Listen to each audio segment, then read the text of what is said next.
प्रदेश के मुख्यमंत्री श्री शिवराज सिंह चौहान जी को आमंत्रित करना चाहूँगी कि वो अपना विचार प्रकट करें।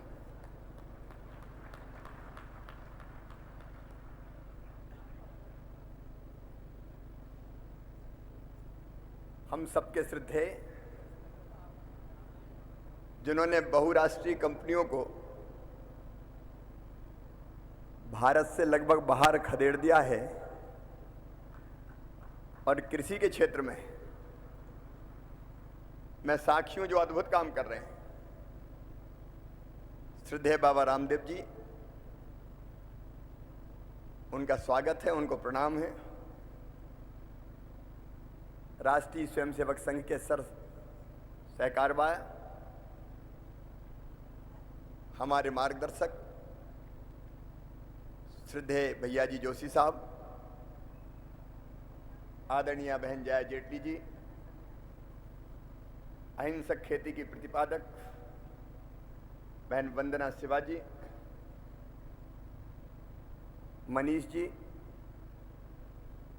आदरणीय अनिल जी,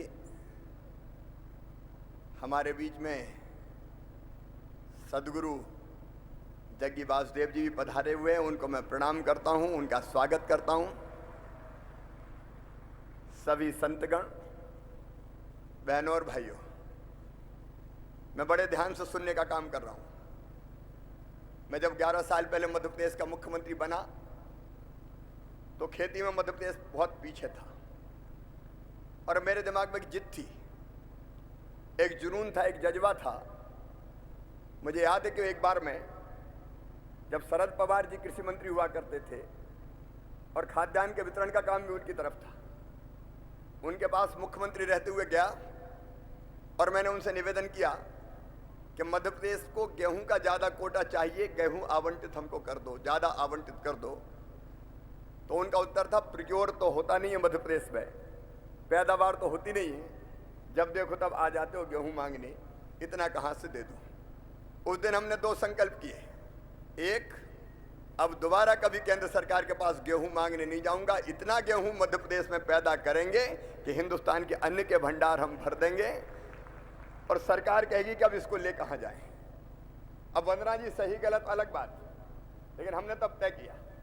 और दूसरा मैंने तय किया, एक मंत्र बना लिया और आज भी मैं उसे आत्मसात करता हूं, रोज सवेरे रटता हूं कि खेती को घाटे का सौदा नहीं रहने दूंगा, खेती को फायदे का धंधा बनाकर ही चैन की सांस लूंगा।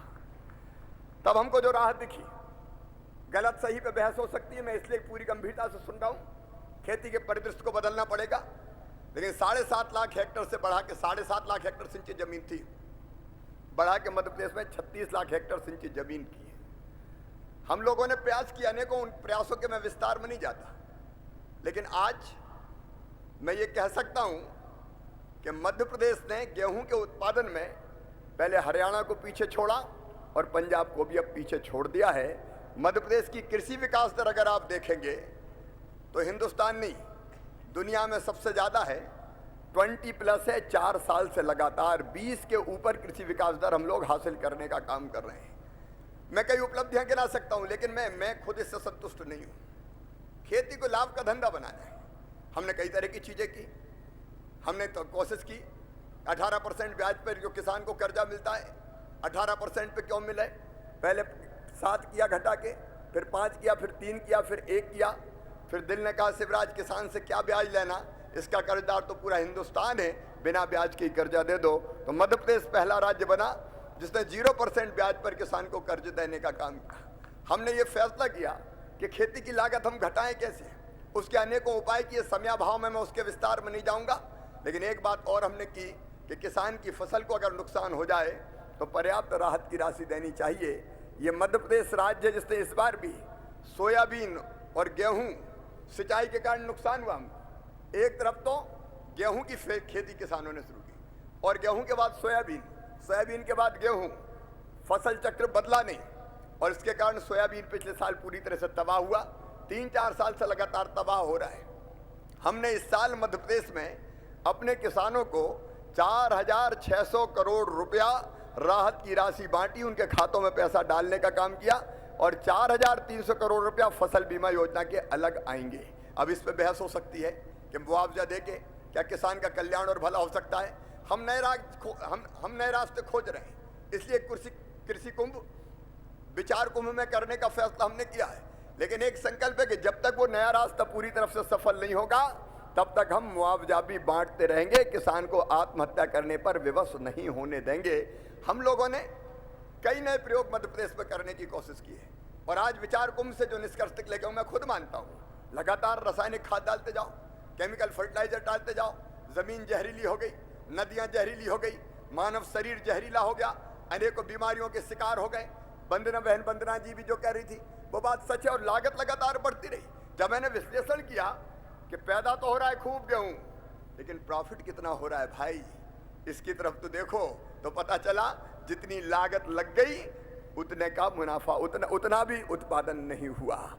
पेस्टिसाइड, केमिकल फर्टिलाइजर और पता नहीं एक दवाई, फिर दूसरी दवाई, फिर तीसरी दवाई, उसके कारण लागत लगातार बढ़ती गई, इनपुट कास्ट बढ़ती गई, मुनाफा घटता गया और उसमें अगर फसल खराब हो गई तो किसान पूरी तरह से तबाह हो गया, बर्बाद हो गया। और इसलिए मध्य प्रदेश में हमने खेती के लिए एक सलाहकार परिषद बनाई। देखिए, मैं ये नहीं मानता कि मुख्यमंत्री सब विषयों का जानकार है, अपने आप को अति विद्वान नहीं समझता। कई बार बड़े पदों पर पहुंच के कुछ लोगों को गलतफहमी हो जाती है कि हम जो सोचते हैं वही ठीक सोचते हैं और कोई सोचने वाला है ही नहीं। मैं मानता हूं कि हमको विशेषज्ञों को इकट्ठा करना चाहिए, अलग अलग प्रयोग जो विद्वान कर रहे हैं उनको इकट्ठा करना चाहिए, उनसे सलाह करना चाहिए, विचार करना चाहिए और उसमें से जो रास्ता निकले, सम्राट विक्रमादित्य उनका नवरत्न थे, अलग अलग विषयों पर सोचते थे, रास्ता दिखाते थे और उस पर फिर सरकार चलने का काम करती थी। तो मैं बिना किसी लाग लपेट के कहना चाहता हूं कि खेती का जो आज का तरीका है मध्य प्रदेश का, वो तरीका भी पूरी तरह सही नहीं है, उसको बदलने की आवश्यकता है। इस रास्ते पर जाकर हम किसानों का कल्याण नहीं कर पाएंगे। और इसलिए कोई जीरो बजट की खेती कहता है, कोई जैविक खेती कहता है। बाबा रामदेव जी बैठे, मैं खुद किसान हूं, मैं वैसे ही भाषण नहीं दे रहा है और मैं ऐसा किसान नहीं हूं कि जो कभी खेत में जाए नहीं। मैं हर हफ्ते अपने खेत में, और एक आध हफ्ते चूक गया तो 15 दिन में अपने खेत में जाता हूं और 4 घंटे कम से कम खेत में खुद काम करता हूं। मध्य प्रदेश के लोग गवाह हैं, वो जानते हैं। मैंने खेती में कई तरह के प्रयोग किए, मैंने फलों की खेती की, फूलों की खेती की, सब्जियों की खेती की, औषधि खेती की। एक प्रयोग में केवल संक्षेप में बताना चाहता हूं, आपने बिल्कुल सही बात फरमाई, लगातार एक तरह की खेती। अरे पुराने जमाने में हमारे जो बुजुर्ग थे, वो बचपन में मैंने सुना है, वो ये कहते थे कि 4 खूंट पे 4 चीज बोना, एक चीज कभी मत बोना। अरे एक बिगड़ गई तो दूसरी तो आ जाएगी, दूसरी खराब हुई तो कम से कम तीसरी तो आ जाएगी। ये मिश्रित खेती मध्य प्रदेश में हमने फैसला किया है, मेरे कृषि विभाग के अधिकारी बैठे हैं। इसी साल हमने खरीफ की फसल का प्लान बनाया है, रबी की फसल का प्लान बनाया है और उसमें ये लक्ष्य हमने तय किया है कि मिश्रित खेती करेंगे। एक खेती नहीं, कपास के साथ कौन सी चीज ली जा सकती है, गेहूं के साथ कौन सी चीज ली जा सकती है, सरसों के साथ कौन सी चीज ली जा सकती है, इसका पूरा प्लान बना के हम अपने किसानों को देने का प्रयास कर रहे हैं। उनके साथ लगातार संवाद कर रहे हैं, किसान सभाएं हम कर रहे हैं, ग्राम सभाओं में किसानों को बुला रहे हैं, उनके साथ बैठ के डिस्कस कर रहे हैं कि फसल का चक्र कैसा होना चाहिए। मैंने फूलों की खेती शुरू की, मैं वंदना जी ये तो नहीं कहूंगा कि हमने कीटनाशकों का प्रयोग नहीं किया, छिड़काव तो किया हमने, लेकिन हमने जो प्रयोग किया उसमें मैंने आधे एकड़ का पाली हाउस बनाया और उस आधे एकड़ के पाली हाउस में बना 16 लाख रुपए में। और बाद में हमने जरवेरा फूल लगाना शुरू किया, तो हर साल हमको 11 से लेकर 12 लाख रुपए का मैं फूल बेचता हूँ। खर्चा अगर काट दें तो 7 लाख रुपए के आसपास हर साल में अभी बचा रहा हूँ, आधा एकड़ में।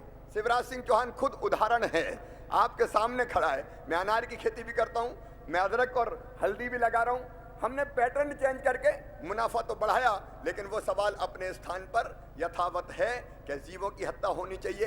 ये धरती क्या केवल मनुष्यों के लिए, कीट पतंगों के लिए नहीं है, पशु पक्षियों के लिए नहीं है? क्या नदियाँ नहीं होनी चाहिए, पहाड़ नहीं होने चाहिए? और इसलिए मैं ये सोचने पे विवश हुआ हूँ कि ये रास्ता भी पूरी तरह से सही रास्ता नहीं है। मैं बाबा रामदेव जी के पास गया, मैंने इनकी खेती देखी और मुझे कहते हुए गर्व है।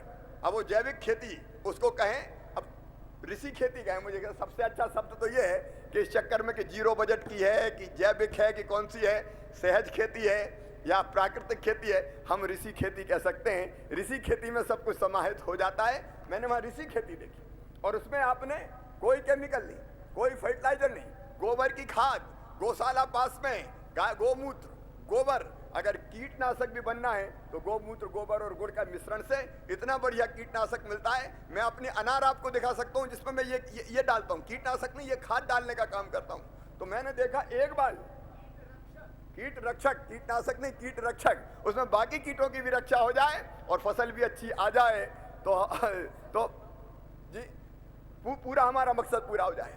मैंने देखा बाबा जी की खेती में, हरिद्वार में गया था, इतनी बड़ी बालें गेहूं की लगी हुई थी। मैंने दाने गिन के देखे 140 निकले, 140। यूरिया नहीं डाला, कोई केमिकल फर्टिलाइजर नहीं डाला, और ये करके दिखाया। यह मैं अपने आंखों से देख के आया। मैंने कहा कि बाबा जी मैं भी प्रयोग कर रहा हूँ, अरे एक आध आदमी हमारे पास भी भेज दो, थोड़ा सा ट्रेंड हो जाए, उसके बाद आगे काम करें।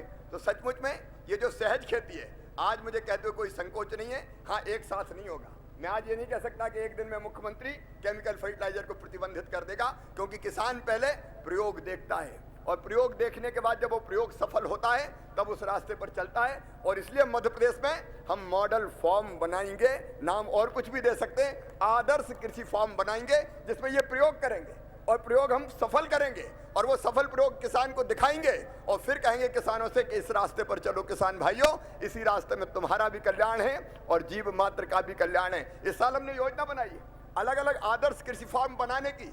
सरकार और समाज, किसान और सरकार साथ खड़े होंगे और मिलकर काम करेंगे, जिसमें ये सारे प्रयोग हम करेंगे। और ये प्रयोग जैसे जैसे सफल होते जाएंगे, किसान ये खेती छोड़ेगा और दूसरी खेती अपना लेगा। एक झटके में हम प्रतिबंध नहीं लगा सकते, इस बात का हम लोग प्रयास करेंगे। जैविक खेती में एक हमने, अब उसमें मतभेद हो सकते हैं, लेकिन जब रासायनिक खाद को सब्सिडी दी जाती है तो जैविक खाद को क्यों सब्सिडी नहीं दी जानी चाहिए?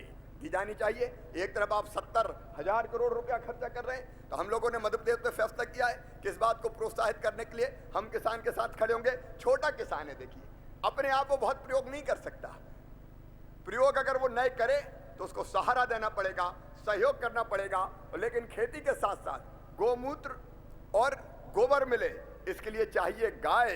अनिल जी ने ये बात सही कही, गौ माता के पास जाके जो आनंद मिलता है। अब मैं तो मध्य प्रदेश के मुख्यमंत्री निवास में रहता हूँ, 2 गाय से हमने शुरू किया था, 2 गाय हम लाए थे, और 2 गाय की आज मेरी पत्नी भी यहाँ सामने बैठी, हमारी लगभग 28 गाय आज मुख्यमंत्री निवास में ही रहती है। और जब उनके पास जाके उनके बछड़ों से या बछिया से लिपटते हैं गले में हाथ डाल के, तो जिस आनंद की अनुभूति होती है उसकी शब्दों में कल्पना नहीं की जा सकती।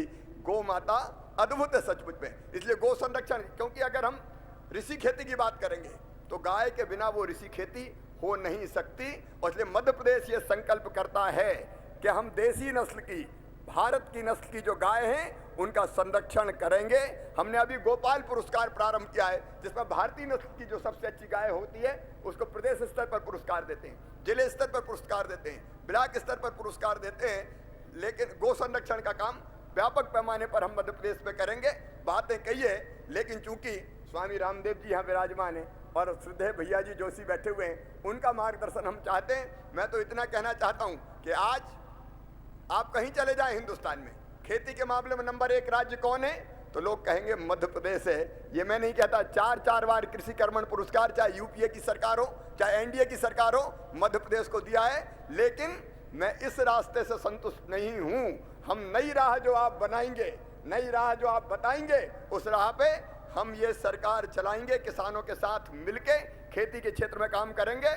और हम उस दिन सचमुच में आनंदित और प्रसन्न होंगे जिस दिन हम कहेंगे कि मध्य प्रदेश अब ऋषि खेती में नंबर 1 है, जैविक खेती में नंबर 1 है। बड़ा हिस्सा आज भी मेरा जैविक है, बड़ा हिस्सा। आप चले जाइए, मंडला चले जाइए, डिंडोरी चले जाइए, शहडोल चले जाइए, अनूपपुर चले जाइए, उमरिया चले जाइए, मेरे आदिवासी भाई बहन खाद का प्रयोग करते ही नहीं है। उनकी कोदों, उनकी कुटकी, उनका धान, उनका ज्वार, उनका मक्का आज भी 100% जैविक है। लेकिन प्रमाणीकरण की उतनी व्यवस्थाएं नहीं थी, इसलिए ठीक दाम नहीं मिलता था। तो प्रमाणीकरण के लिए, सर्टिफिकेशन के लिए भी हम पर्याप्त व्यवस्थाएं कर रहे हैं। आप रास्ता बताइए।